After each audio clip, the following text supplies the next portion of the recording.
Balancing work and life. What's up, DAW Nation? Welcome to another episode of Behind the DAW. In this week's episode, we are going to be interviewing Morgan Page, which is kind of a big deal, so strap in for that, okay? If you're new to the series, welcome. This is awesome to have you. This is a series where every other week we interview a music producer, a music industry expert, singer, songwriter, sound designer, someone in that area, and we interview them on an emotional, philosophical, branding, marketing, and overall music business basis. So if you are interested to keep learning from people like Morgan Page, then go ahead and hit the subscribe button that is right below this video and take the little notification icon. However, if you are listening on the podcast, you can't do that. Totally understand. I know where you're coming from. You can hit the follow button, the subscribe button, whatever is appropriate on the particular platform that you're listening on, like Spotify, iTunes, Google Play, Deezer, SoundCloud. I think I already said SoundCloud. I can't remember. Anyway, something like that. Go ahead and hit that, and it'll basically do the exact same thing. So now the big question is, what are you going to be learning in this week's episode? That is a fantastic question, and there are going to be a lot of things, but 4 things that I particularly want you to look out for is, number 1, how to not compare your worth. How to compare your works, but not compare your worth. Second thing that we're gonna be talking about is optimizing your creativity. Third thing that we're gonna be talking about is how you don't have to do everything inside of your music career. And of course, number 4, how to balance music and life. Now, this is a great conversation because both Morgan Page and I, we both have families, we both have children, and balancing music and life, oh my gosh, wow. Okay, so we're gonna be talking about that. So DAW Nation, really quick, before we get into this episode, I do need to mention that this week's episode of Behind the DAW is sponsored by the Crywolf Masterclass. Now, it is in pre-order right now. You can pre-order the Crywolf Masterclass really quickly, and I feel it fitting to sponsor this episode because we're going to be talking about optimizing your creativity, and that's what the Crywolf Masterclass is all about, is actually learning how to get a system in place to be as creative as possible, as consistently as possible, not being like, oh, when am I gonna be creative, or I can only make music when, you know, the muses and the walls give me the inspiration that I need. No, none of that crap. He teaches you how to be able to be creative whenever you want and be able to do it consistently. So if you really like Crywolf, or if you really want to learn how to really tap into that creative side, go ahead and pre-order the Crywolf course over on dawnation.net, or you can click the link down in the description. It's not going to come out till about August, but right now you can get a really, really good discount on that course. So go ahead, click the link down in the description, head on over to dawnation.net. So DAW Nation, with all that out of the way, let's go ahead and ask our absolutely alluring, appealing, charming, dazzling, and delicate, I really like that one, video editor Ben to introduce us to Morgan Page and to take us behind the DAW.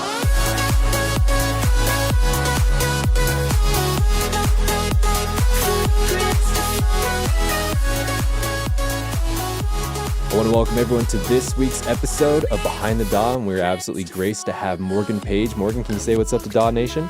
What's going on? What's happening? It's great to have you here, man. So, me and Morgan, we were speaking before we hopped into here, and really, he has created something that I feel like for music producers, singers, songwriters, whoever it is in the music industry, he's got something that's really, really amazing. It's his little quick tips thing he's got going on. Can we get some more information about that, man? Yeah, so a long time ago, I started to write down these notes to myself of what was working in the studio, just selfishly to keep track of these ideas, you know, what was working with the creative process, what processing I was doing to synths that was working. And I think the biggest part is it's very easy to forget all these little details that are really a big part of the process. So even just how to organize cables in the studio, how to maintain things, how to stay inspired. So I wrote them all down for years, collected over 800 of these tips, and I narrowed it down to about 20 of the best ones, and we made a card deck. So it's kind of like the Brian Eno oblique strategies, but a little more visual and a little more actionable.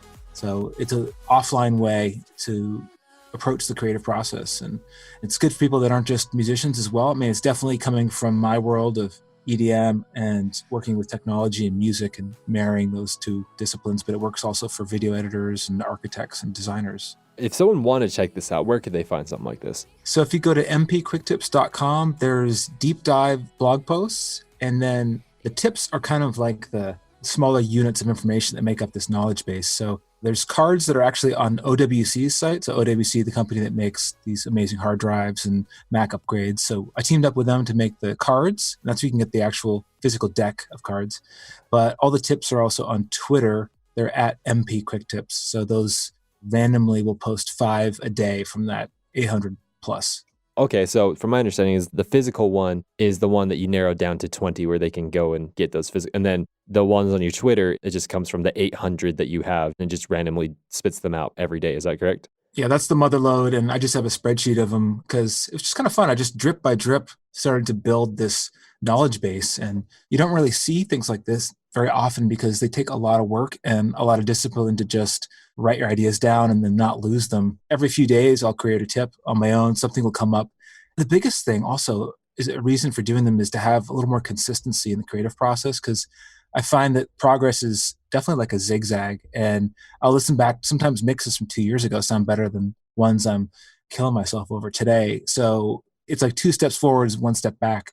And I wanted to be able to do less of that zigzagging if possible. It's unavoidable, but it's part of the process. I like that. And really, I kind of see like this creative part of ourselves, right? I kind of see it as like some type of entity that we have inside of ourselves. And we have to be able to gain this relationship with said entity inside of yourself in order for it to give you the things that you want, which in this case would be creativity, right? And so when this entity, so to say, gives you creativity and you don't respect that creativity, you don't respect those ideas, you don't respect those quick tips, as you would say it, why is it going to keep giving them to you? And so your process of actually like when these things come to you and you writing them down and you keeping track of them, not only number one, it allows you to remember those things that come and you could use them later, but number two, it creates a fertile ground for more things to come. Can we agree with that? Yeah, and you kind of get greased for this process of like the original idea was get these ideas down into compact form. It's kind of sort of like knowledge compression. So get these down quickly.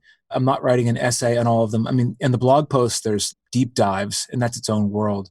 But to me, it was like if you really understand something well, you can condense it and you can demystify it and sort of its reduction. I love seeing YouTube videos that are 30 minutes long. I love master classes, but if they don't have an index of all the timestamps so you can jump to sections, it's kind of hard to go through and see if that's the information you really want. So I love guys like Jonas Aiden does some really good videos. And he's very specific with timestamps. Like here's where I'm discussing how I process my master bus. And you can navigate quickly through that when somebody provides that outline. So the tips are kind of another way of outlining information. I think that's a fantastic idea. So what do you think has been the most popular tip that whenever someone partaking of your tips, they're like, wow, this is a good thing right here?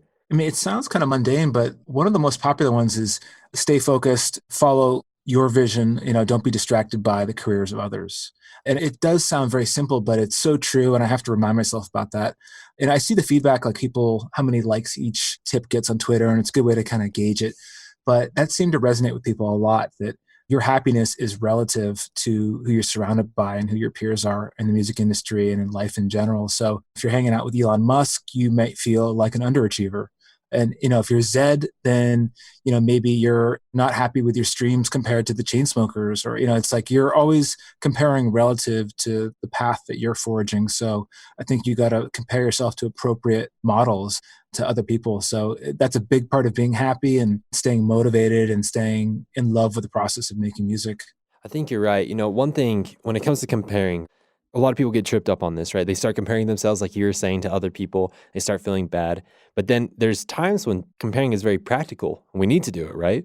But really what happens is we start comparing the wrong thing. It's very useful to compare practical, technical, goal-oriented style things, but it is not okay to compare worth. So for example, if you and I, let's say that you had what's your favorite kind of fruit? Let's say apples. Okay, let's say that you had an Apple store, right? And I'm just like, man, Morgan Page is killing it at selling apples. I want to open an Apple store too, right? And then we can start comparing. It's like, okay, he's making X amount of sales. I'm making X amount of sales, so on and so forth.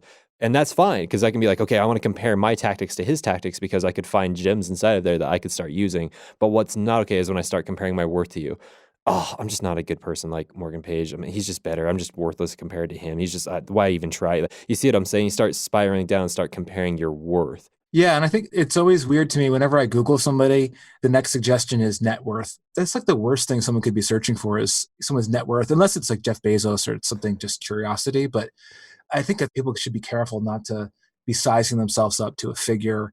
It's just not a path to happiness. You're absolutely right. Bringing it back a little bit to your quick tips, what do you think out of all the 800 plus that you've done, what do you think is the weirdest tip that you have? There are some weird ones with jet lag, things like that. And a lot of tips I have to update over time because technology changes and technology gets better and there's less maintenance you have to do.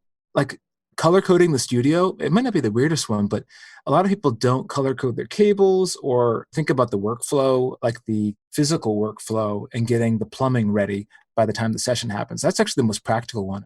Even my power cables, my MIDI, my data, I try to give everything an identity in the studio. And that's a really crucial part. Just that tip alone could save you thousands of hours, making sure both ends of the cable are color coded, not just one. And my setup's always changing, so I try to keep it nimble. But the weirdest one I would say is about the circadian rhythm, and that is about the creative process. It took me a long time to figure this out. It took me 10 years. Basically, when you wake up in the morning, you have ample creative opportunity. Whether you're a night owl or morning person, it's all really the same thing. And you have these two parts of the day where you're going to be most efficient. You're going to be most efficient in the morning, most efficient at the night, creative wise. So you get into those modes, and then there's kind of a black hole that happens in the middle of the day. And that black hole is best for administrative work. It's the loudest and the brightest time of day. You're just not going to get that flow state that you want. So you can work in the morning, you can work at night. I do a little both now having a kid. So I have to try to get those hours in when I can. And, I see guys killing themselves trying to do 12-hour plus studio days. And it took me a long time to realize that you're really maxing out your creativity past maybe 4 hours, 3 or 4 hours. After that, you might even be working backwards on your mix and undoing work. So I'm always numbering my sessions and making sure it's all saved, but it's really crucial. If you fight against this phenomenon, if you fight against the circadian rhythm of how your body works relative to the light of the day, even if you have a studio with no windows like I do, I have no natural light in here, your internal clock is sending you these cues, and you're just not going to get into that deep of a flow state. It's going to work against you. It's like fighting against gravity. So I just use that as an advantage. I love that, dude. Using circadian rhythms to your advantage. So for those who don't know what circadian rhythms are, can we get like a hard definition of what a circadian rhythm is? Oh man, I'm not a scientist, but hard definition is basically it's like your internal clock. So circadian rhythm gets messed up when you travel with jet lag, and melatonin can obviously make a big change. So your body produces a certain amount of these chemicals that regulate when you're most alert and when you're kind of drifting off. So what's really cool is when you're less alert, it seems to be the time when you're in a better creative state of mind. I've seen guys like Rick Rubin talks about being in an alpha state. I don't know how much I buy like I don't know enough about the brain waves and that scientific side, but I do know that if you're in that state that Rick Rubin talks about and Quincy Jones, where they're both lying down in the studio and people think they're taking a nap, but they're just getting into a more relaxed state. It's more conducive to making music. I don't know if they work with time of day in mind. I'm guessing they do. And it's no excuse not to do hard work in the early afternoon, but it's fighting against the laws of physics. Is what it feels like. You're absolutely right. So this whole circadian rhythm thing is actually, it's really hard to convince music producers to actually do this because they love the freedom of doing whatever they want, like staying up as late as they want, having irregular sleep patterns, traveling a lot, partying, doing all this kind of stuff. When that kind of stuff happens, it really creates not a very fertile ground for good circadian rhythms, right? If you're waking up at 3 a.m. one day, 11 a.m. the next day, and 2 p.m. the next day, yeah, it's really hard to get into it. But I can testify of what you're talking about because so right now, I've been waking up at 5 a.m. for about like 3-4 days straight, and I can't tell you how good I feel. I'm not trying to preach that like 5 a.m. is the magic number. I'm not trying to say that's just what works for me. But how much better I feel because my circadian rhythms are so like beautifully placed right now. Like today, I woke up at 4:54 or something like that, and like it's dark out. It looks like 4:54. It looks exactly like 2 a.m. and 1 a.m. and 10 p.m. and whatever. But it's like I just felt it. I was like, no, it's 5. It feels good. And I woke up my phone. I'm like, hey, it's 5. Look at that. And the creative process that I have after that and being able to really count on that every single day. Like I've never been able to count on creativity before like this. It was always fleeting before I did this. Yeah. And I think it took me a long time. I think even only this year, I really understood the benefit of getting up early. You're forced to, as a new parent, you have to get up whenever you need to get up. But I have to kind of work a little more in the morning. I miss being able to just get up and go straight to the studio. That was a luxury I had for a long time. Actually, I'm doing more night sessions now, which for a while I got away from because you don't want to go to bed once you get rolling, But if you can own the day before noon, I think you have a huge advantage over everybody else. Whether you're getting up at 5:30 or 6:30, I've noticed if you just shift it by an hour, it can change the momentum of your entire day. And I'm sure this sounds stupid to some people and they think this is like really plain advice, but it can totally change the outcome of the day. And I've seen it happen where if I don't get one key task done before noon, and if I'm deep into my phone and social media, then the day's toast. Nothing's going to happen. And I've seen this happen over and over and over. And it took me a long time to realize it, but it's the key part of it. Just you've got to get one song done, maybe get a draft, get something outlined, get something annoying you've been procrastinating out of the way before noon. And then the rest of the day is just gravy. I completely agree. Just out of curiosity, what time do you wake up? 6:30 is probably the best time for me. I'm an 8-hour person for sleep. I'm not one of these superhuman people that can do 4 or 5 hours. I don't wear that as a badge of honor. So I have to get 8 hours. So typically it's bed at 10:30 or 11, and then I'm up at 7. I'm right there with you. I'll tell you what. So I've worked all hours, right? I've worked 9 to 5. I've worked noon to 8. I've worked 4 p.m. to midnight. I've done it all, right? And never in my entire life have I been able to feel so creative and so energetic and so like consistently awake as from my current schedule, which is I wake up at 5, I work out, and then I do my work from 6 a.m. to 2 p.m. and then I'm done. And I never feel tired. You know what I mean? I was reading too, in terms of that routine of like, if you're ending at 2, it's so smart too, because there's one guy, I think it was Mason Curry, did this book about the rituals of all the most successful thinkers in history. And then they all did this very Tim Ferriss type stuff, very stoic stuff. But when they were done for the day. They front loaded their day. They got the bulk of the tasks done, and then they could just screw around the rest of the day. And most of them did. They just went on a walk the rest of the day and then had an early dinner and went to bed. Some of the best writers in history and best thinkers. So it's like, I think people put this burden on themselves to try to squeeze every ounce out of the whole day when they just really need to focus on when they're strongest. I think you're absolutely right, man. I feel like we've gotten a lot of good information out of this. Is there anything else that you would like to say concerning what we're talking about? No, I think if I was younger, like a new producer listening to this, I would start with being really hungry for technical tips. And then later on, I think you realize that the philosophy and the workflow and the organization really are the grease that powers everything, because the hard work is up to you as a producer and the determination. But everything else, all these little techniques, I mean, I don't think of them as hacks, but all these things grease the workflow. They grease the gears of hard work later on. So it really helps to work with intention and work with tips. And it's an exciting time to be making music, though. There's just so many incredible resources right now. So hopefully I'm adding something to that. Talking about this and the habits that you form over time, these quick tips that you've formed over time, what do you feel like in your music production career? How would I say this? Like the habit that you formed throughout your production career that you wish you didn't form, that like ultimately hurt you in the long run? Just some small things. I think I started over templatizing. In some ways, I should have done it more. In some ways, I should have done it less. So I started building these massive templates with tons of virtual instruments and wondering why Ableton was just running so slowly. And it's easy to paint yourself into a corner with sort of setting up too many macros and too many audio racks, things like that. And there's other times where that helps the process and helps you create a signature sound. So I think eventually I learned to create more living templates, that I created multiple versions of templates for different purposes, different destinations, and different types of songs, remix versus drafting a new pop single or something. So I think it's a matter of keeping your methods flexible. I've kept flexible in some ways and probably become more rigid in others.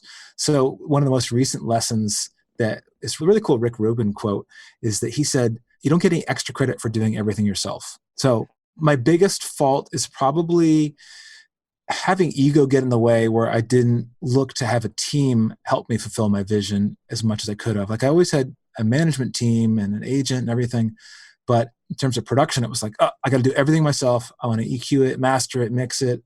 And it's so stupid. Like nobody cares if you do it all yourself. You don't get any extra credit for doing it yourself. That's really good. So tell me, what are some things that you've kind of contracted out, offset to other people that you feel like is really helping you take stuff off your plate to work on the things that you really want to? Every song is different. If I had my way, I would do everything myself. But the problem is you hear the song too many times and that will destroy your ability to mix and master a track. So fresh ears are really what I'm hiring, but also fresh ears in terms of sound design choices and production. And it's important to have a complementary skill set. So maybe I'll work with a producer who's much younger than me and has fresher ears and is able to hear things in a different way. And I've been doing this so long that I have a set arrangement style that I do. This is a certain way I voice my chords, and I've got to get out of that comfort zone. So what I typically do is I'll have wired mastering in the UK.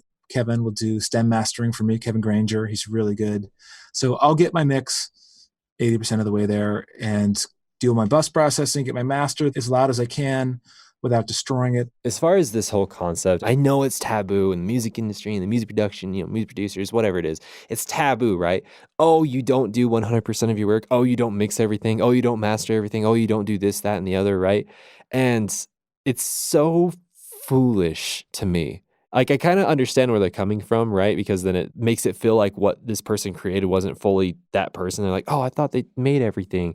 And so, like, I kind of understand that. But at the same time, like, dude, if we took any other business in the entire world, in any other industry, and we found out they had a team, we wouldn't even bat an eye.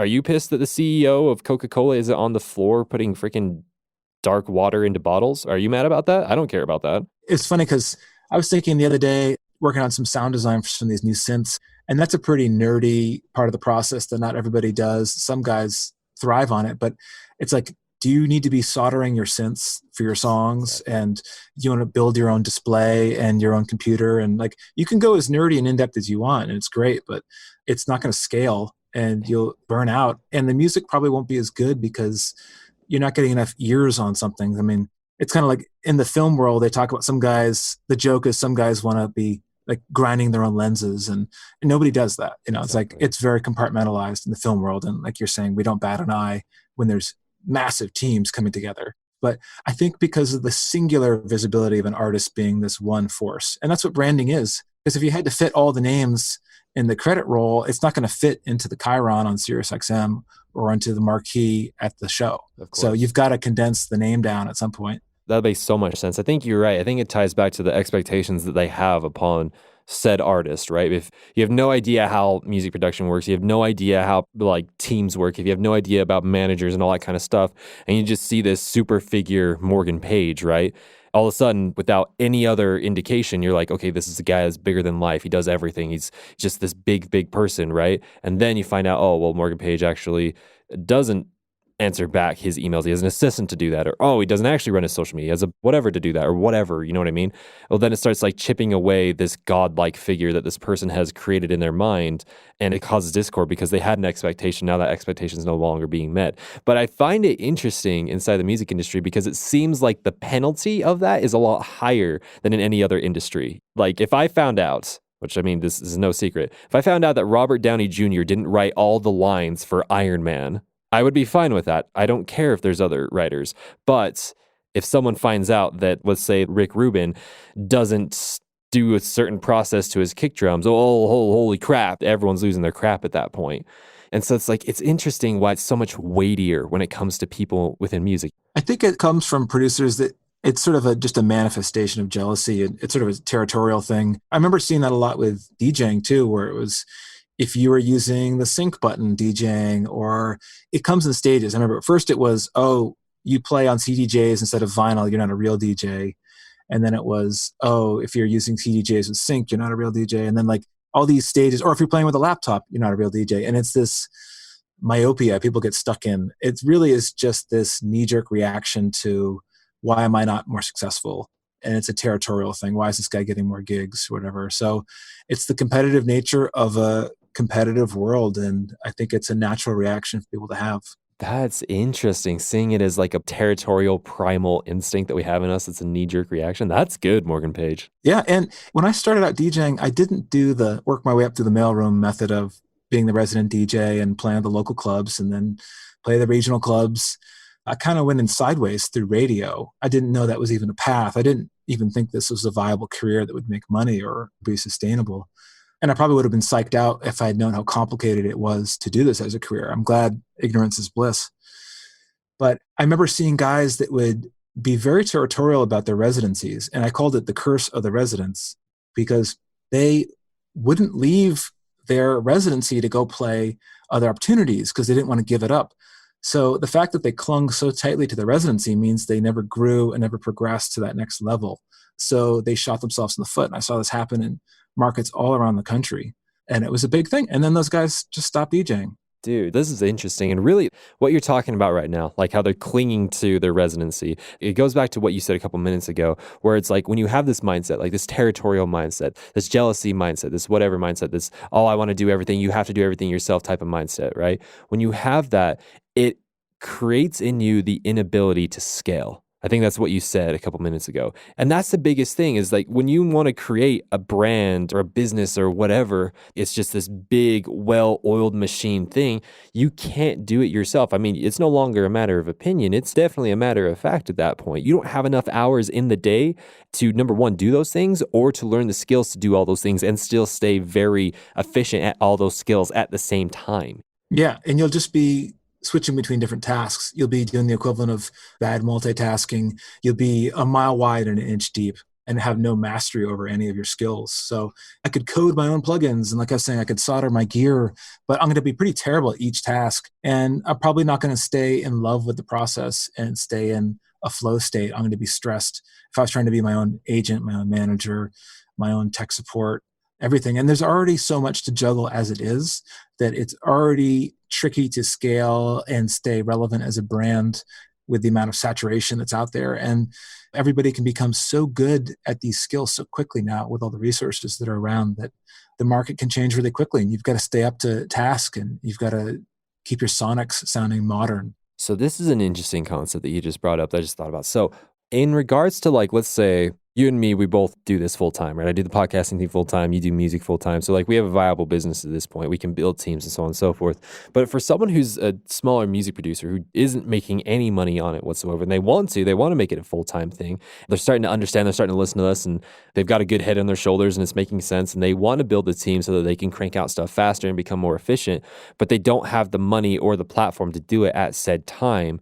If they're in that kind of position where they know they need to build a team to scale faster, but they don't have the resources to do it, what would you suggest? I think the trickiest thing is getting that team and attracting the team to you. Because I remember interviewing managers, and typically you want to bring everyone to you at some point and make some noise, get some momentum so that you're not just someone that's more interested in it than the rest of the team. And it was hard. So I interviewed people and they wouldn't give me the time of day. Everybody blew me off. And I finally found one manager that was like, all right, I guess I'll put a little time into this and we'll give it a shot. And we built something together. And I don't have the same manager anymore, but I felt like it just grew to different needs of a different team. But if you're starting out, I think with the tools and the platforms that are available, you've got to get the momentum going before the team, and then you can scale appropriately. I think that's a really great piece of advice. And do you know Steven from Cymatics? Yeah. Cool. So we were on the phone one day and he's like, one of the smartest things that you can ever do as kind of like the head honcho of your team is you go and you do the things first that you know your team is going to take later so that you know the process and what you want from it. So for example, if I know that I want someone to be creating micro content for our podcast episodes, I need to go create that micro content first and then I can teach them. Well, lo and behold, I got someone in the corner right there, Ben, good man, who is now doing the micro content for me. And so with that being said, these producers, before they can build the team, they really need to be able to do those things by themselves first. They need to learn how to send the emails to get in contact with people. They need to know, okay, how to at least promote a song, at least on a small level. They need to know how to do these things, right? Is that what you're saying? Yeah, I think you got to go through it once. A lot of the entertainment agencies, back to the mailroom method, it's you work in the mailroom, and that way you learn the organization, you learn all the roles in the company first. So you progress naturally, you start humbly, and you're able to go to each of those levels. Honestly, my first job in LA, I was a receptionist for a marketing company. Just felt like a very lowly job, but it was very humbling. I didn't think I would be working day jobs to get started. And it started with that, though. I worked for a film and TV sync company for a little while, organizing their music library, doing a pretty poor job at that. And then worked for a marketing company doing street teams for record labels and movies. That is awesome. So yeah, you were put in a position to actually learn those things. That's great. With this whole subject that we got going on with like music producers starting small, trying to scale up and build teams, is there anything else that you would like to say or anything that's coming to your mind? No, I think the only other point, it is important for people to have integrity with the process where they're not just buying and selling tracks. The pendulum can swing a little too far in one direction where guys are just buying top line total tracks. And I mean, obviously I work with top lines. That's an important part of the process. It's almost like remixing a song, but it's an original. But when guys buy things completely and have no role in the process, then I think that is a whole other beast. If they're not creatively guiding the vision or doing any of the work, then I kind of look down on that sort of extreme example of it. And that happens a fair amount. But all the guys that are successful, that are doing well, are way more hands-on than people think. Even if they're not doing the physical work in the room, even if it's guys like Diplo, they're very involved with feedback and moving the process along and cultivating their taste and cultivating the sound of their records. So I think it's very easy to be cynical and skeptical of people that are successful. And then you find out they really work hard and they want it more than anyone else out there. So we have definitely been going down a lot of rabbit holes, and this has been really good. One subject that we talked about before we hopped on this call that I would really love to hone in on is this whole concept of work-life balance. You go on YouTube and search that. There's like 14 pages of people trying to explain it, but ultimately failing. And so what is your take on this whole work-life balance? It doesn't exist. Everyone would ask me, like, how do you balance it all? I'm like, you don't, because if you're the amazing parent, then you are probably slacking in the music stuff. And it's just this back and forth seesaw. It's not a static thing of balance. So balance is always in flux. I think maybe the act of balancing things is how smoothly you can juggle them, even though one is dominating one part of your life. And then the career side is dominating and you're not as good of a parent. And then, okay, I'm back to being parent mode. And then, okay, back to the music while we still have some momentum with this new record. You're kind of running from one end to the other. So I think people put themselves under an unfair burden to think that they're going to be at this static state of balance all the time. And same thing for happiness too. It's happiness is always fleeting. We're not wired for happiness. We're wired to be a little bit anxious and unsatisfied. And that's part of evolution. It's part of how you're designed to keep moving and stay alive. So interesting. So between the two of them, right? I know the one that I struggle with, but out of curiosity, which one do you feel like creeps into your life more? Do you feel like when you're in the studio, you find family life creeps in a lot more? Or when you're with family, do you feel like work life creeps in a lot more? I think it depends where your studio is. My studio is at my house, but it's a few floors down. So I'm isolated, but I try to keep my phone out of the studio. But every now and then there's an emergency and I'm sort of brought back up into the domestic vortex. So I have to be careful with that. And I think they can bleed over a little too much if you're working out of the same location, even though I'm just like 2-minute walk away. I try to respect both, but I think you have to create boundaries so that this is a work area and this is the play area. And I try to keep rigid hours. Oh, and the best way I do it is we do like Monday is my day to take care of the baby completely, the whole day. So give her a break. And then I work 9 to 5 in the studio the rest of the days until I leave on Friday for the weekends worth of shows. And then I do a night session every night after dinner. So I do like 8 to 11 in the studio and then go to bed. That's a pretty rigid schedule, and I think that's actually really, really cool. Dude, I know what you're saying, though, when there's emergencies. A couple days ago, I heard some screaming. My daughter's sitting there pouring water over the outlet, so that's a thing. Another time, actually, when I was doing it Behind the DAW with Dennis Koyu, the dishwasher caught on fire. So yeah, I heard that one. Yeah. Yeah, exactly. You know exactly what I'm talking about. All those things. And so I understand, like, actually, a lot of us, unfortunately, do have to work from home. So, like, obviously, I'm home. I'm, like, relatively 20-ish feet away from my family at any given time, right? And sometimes we have to do that. We don't all have the luxury to go and get an office. But I see what you're saying, and putting the boundaries up in order for you to get the things done that you need to. Because without those boundaries, dude, you're just doing a mediocre job on both sides, right? Everything's crossing over into each other. You're a mediocre parent. You're a mediocre worker at that point. And it's just, those boundaries, they're so freaking hard, though. There's a book I was reading recently called Getting Things Done. Speaking of like Robert Downey Jr., I guess he swears by this guy. I forget the author's name, but he is all about creating a workflow so that you're not feeling FOMO. When you're in producer mode, you're not thinking I'm a bad parent. And when you're in parent mode, you're not thinking I'm a bad producer, or you're not sidetracked with thinking you should be working on this when you're doing this. So you can work more in the present. And that's a really important skill I think probably everyone's working on. But just to have a little more peace in your focus so that you have a singular focus for what you're working on, you can enjoy that and say, cool, did my parent hours this morning. Now I'm going to go to the studio and kill it and then move on to the next project. There's one thing that I think would be really cool to share with everyone and share with you. I feel like this would really help you out if you don't know about it already. Prefacing this question, are you big into video games? Do you like video games? I do. I feel like I have so much less time now, but I was a big Halo player. Dude, yeah, absolutely. So here's something really cool. This is a really great productivity hack that me and my team have found, and it's really freaking cool. Have you ever heard of an app called Habitica? No. Oh, dude, it's so good. So basically what it is, it's a habit tracker, to-do list tracker, thing of that nature, but it's all based around a video game. So you have your person that you become, and the way that this person, quote unquote, levels up and fights monsters and gets magic and all that kind of stuff is by you keeping up with your habits and keeping up with the things that you need to do. The more you don't keep up with those things, the more the person dies and degrades and all that kind of stuff. The more you keep up with it, the more cool things you got. Like I got a wolf now. It's really cool. And it's all tied towards your productivity. How does it tie into like your task? You're inputting your real world tasks. Like I got like a to-do list or Exactly. So like, for example, my habit right now that I talked about earlier was waking up at 5 a.m. And so I have that on there. And every time I keep that and wake up at 5 a.m., I can knock that off and my person gets stronger. If I don't keep that, then my person loses health. Every single day, this helps me keep track of the things I need to do because there's also a to-do list in there. So it's like, okay, I need to edit this. I need to film this. I need to do this. I need to email with this person. I need to go over this, whatever. And I make all the tasks within there. And as I knock them off, I get more experience, I get more whatever, like super nerdy things that I get, swords and whatever. It's really freaking nerdy, but it's really freaking fun. If you're super into video games and you want to kind of have like gamify this system of like getting crap done, I haven't found anything better. This is so fun.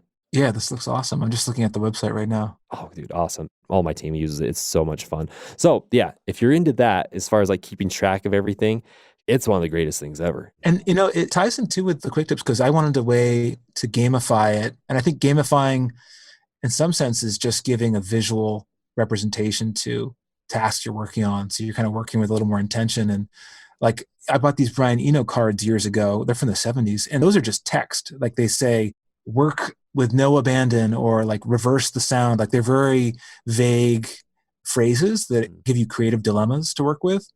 Like Calvin Harris uses in the studio and like he'll shuffle the deck. And there are ways to sort of add some entropy to the mix and add some flux to your process and maybe take you in a different path. But I feel like I wanted these cards so that you visually would see the color coding and get the idea and visually see like, oh, cool, I'm going to name all my hard drives different characters from the Marvel universe or something, different ways to stay organized. And that way you can almost gamify it. Like there's no points involved, but it's gamified because it's a card deck. You're absolutely right. And it's kind of creepy that you said that because that is how I organize my hard drives. Oh, really? That's crazy. I have a time stone and a space stone and like, dude, yeah. Because you just give them any unique name. I mean, They could be wrestling names or something, whatever works. That is absolutely awesome, man.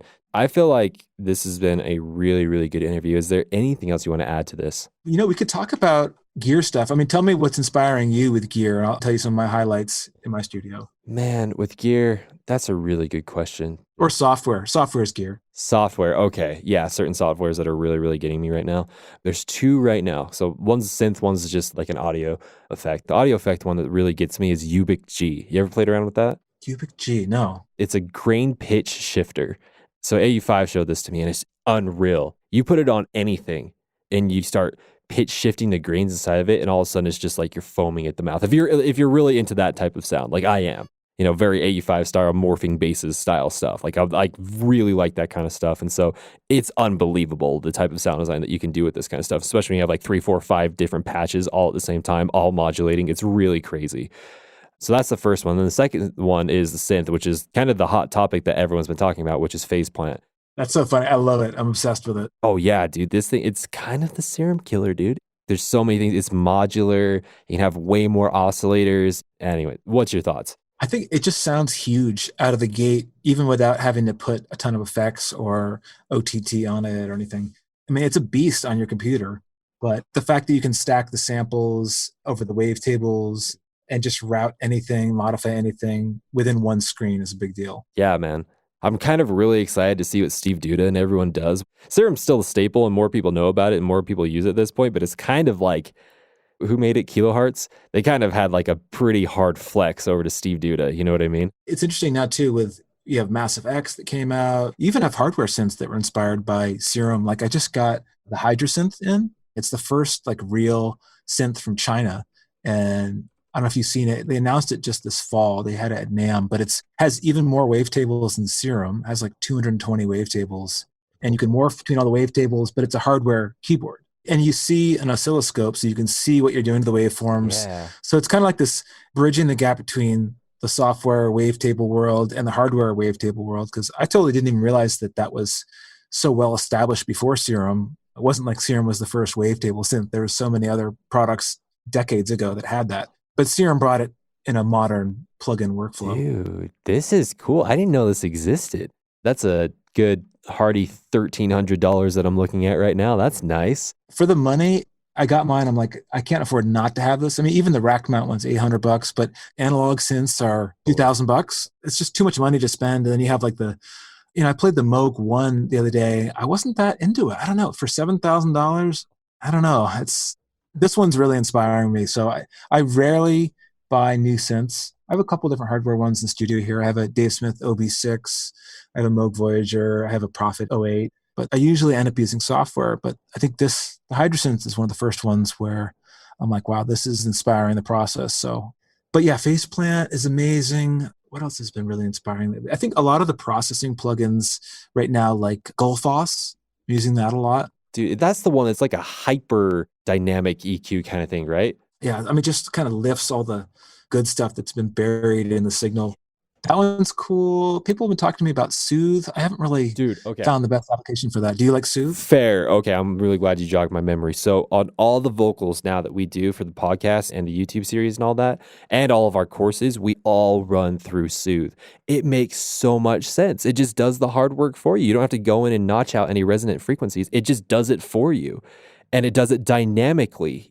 You don't just have like a bunch of peaks and like notches in your signal anymore. You're not just throwing one shoe onto two different feet. You got shoes for all appendages, for everyone at the party. Do you crank it past 50? I mean, how hard do you push it? I definitely just leave it at 50. That's definitely our thing. But I mean, we have just to see like what it does, right? And you can put it in delta mode where that shows you what it's cutting out. And like it hurts to listen to because it's like, oh my gosh, this really is all the crap frequencies. So if you have Soothe for like vocals, to me, that's just kind of a staple at this point. Yeah, I think we're just seeing such intelligent processing plugins. Also, Track Spacer. I remember 85 telling me about it. What is that again? Tell me one more time. It's like a sidechain dynamic That's EQ. right. So instead of volume ducking, it's sort of doing a ton of notching out of the frequencies. So you're only ducking the frequencies of the kick, or like if you're doing vocal versus guitar, you'd be ducking the key vocal frequencies out of the guitar. That's right, because a lot of producers, one of the main things I hear about them is like, oh man, when I have my vocals over my track, it just feels like I'm putting my vocals on top of the track. It doesn't feel like it's a part of the track.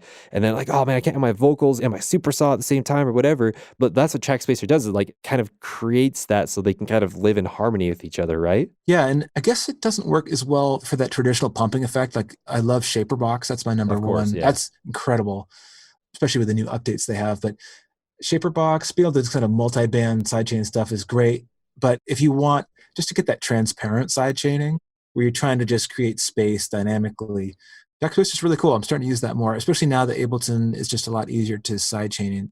You can pick the trigger much more easily. Of course. There's one I got for you. You mentioned Track Spacer, so I got to bring one to the table now too. Zymnaptic Morph. You ever messed with that?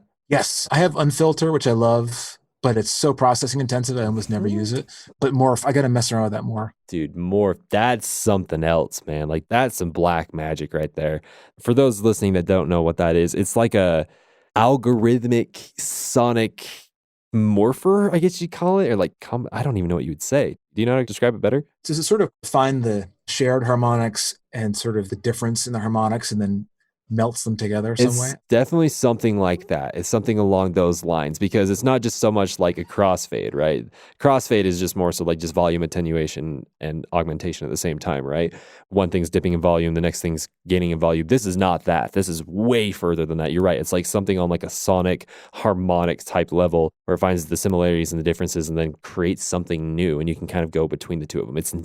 Oh my gosh.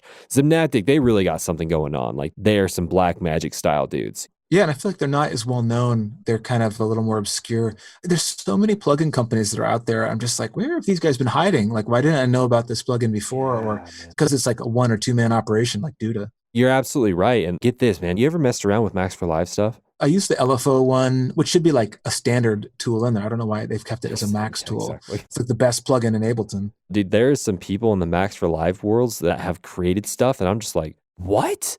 Or that Live Essentials. I haven't tried it yet. I just downloaded the Live Ableton Essentials suite. It kind of brings in all the missing key commands that people have wanted. It's like another layer of the interface.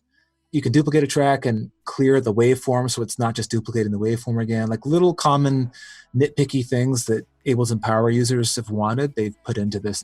Dude, this has been awesome. We're coming up on time right now, so be real with me. Has this been a good interview for you? Yeah, it's been great. You had a good time, yeah? Yeah. All right, dude. I got to check out the Habatica. Habitica. Well, it could Habatica. be Habatica. Habitica. That's how I say it. But awesome, man. Really appreciate you coming on. This is a really good time.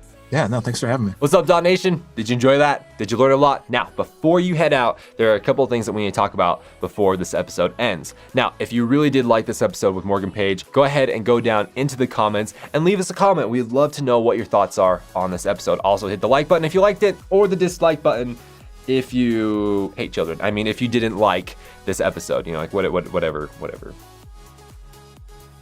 Also, make sure to hit the subscribe button and the notification bell. So, DAW Nation, with that being said, let's talk about these other things that we have that are going to be of extreme value for you. So now, right this second, right here, right now, you are on Behind the DAW. Okay, but we also have a series called In the DAW. Okay, Behind the DAW is like I talked about in the beginning. This is where we interview music producers, music industry experts, people of that nature, on an emotional, philosophical, branding, marketing, music business basis, that kind of stuff. In the DAW is where we interview people on a technical aspect, right? We actually have them come and dissect songs that they've already made, songs that have already been proven to work. So if you're more interested in that, then go ahead and check out the green episodes on this channel, okay? We've had people like Levitate, Pronounced Yeah. Who else have we had? We're about to release an episode with Charlie Crown.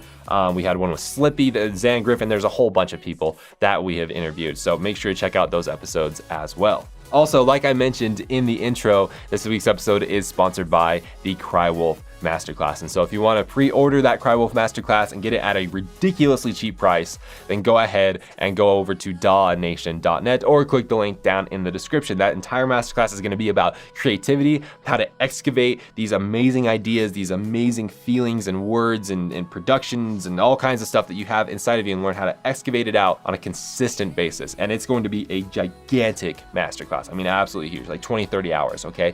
And so if you want to pre-order that right now, then go ahead and head on over to dawnation.net. The masterclass is probably going to be coming out around August time, and we still have a lot of work that we need to do with it. But if you want to check that out, then go ahead, go check it out, dawnation.net. But with that being said, DAW Nation, we would also love to hear from you. So if you want to go ahead and take a screenshot of wherever you're listening right now, whether it's on YouTube or Spotify or Google Play or Deezer or iTunes or wherever you are, go ahead and take a screenshot and go ahead and send me a DM on Instagram. There's a better idea. Tag us on an Instagram story, because then it'll automatically send it to my DMs. I'd love to hear from you. I'd love to know what in this episode really resonated with you. I've been trying to be really, really good with my DMs. And so if you want to do that, go ahead and take a screenshot. I would love to hear from you. Also, if you have suggestions of who you want to come on the show, go ahead and comment down below, or send me a DM on Instagram. I'd love to hear from you either way. But DAW Nation, with all of that out of the way, I really hope you enjoyed this week's episode of Behind the DAW, and make sure to come back here next week for our new episode of In the DAW. We got a lot of content coming out, DAW Nation. It's cool. So with that being said, we'll see you on next week's episode.